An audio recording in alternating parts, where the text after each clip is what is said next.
एक सेकंड साफ सुथरा बात बताओ कि तू पति के साथ रहबू कि देवर के साथ रहबू? हम देवर साथ से रहें।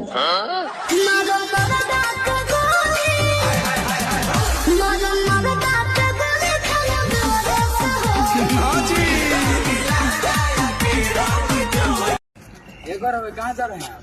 अरे जा रहा हूँ मोटकी के पास। सोचता हूँ कि रात भर मोटकी से बात करूंगा और मोटकी अभी बोल रही है कि रात में हमको नींद आ जाती है, अभी जा रहा हूँ उसके पास।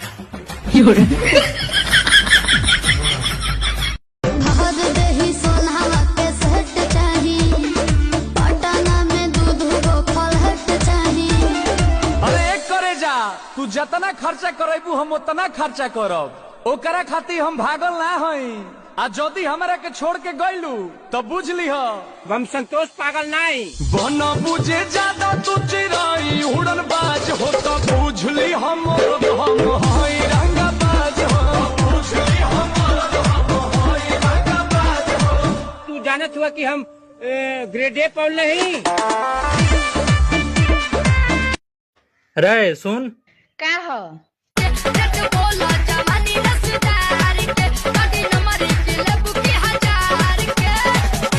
हजार के तो नोट बंद बा, 500 के 5 गो गोडी लगी। क्या ही मिलेगा तुझको अदाओं से तेरी, हम मुझको मार के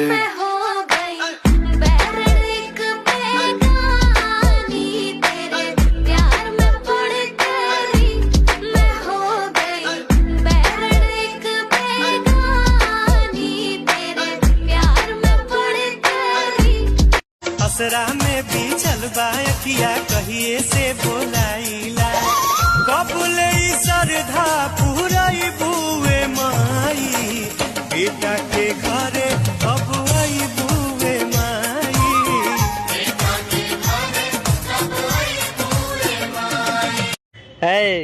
एगो सवाल पूछ ली का?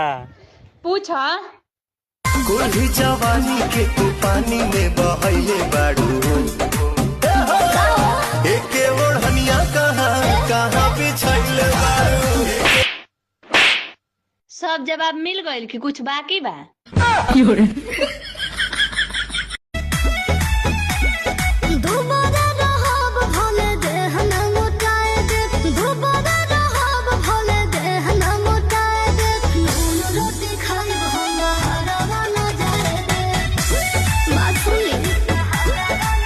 तुम मुझे छोड़ के मत जाना, मैं तुम्हारे बिना रह नहीं पाऊंगा बाबू।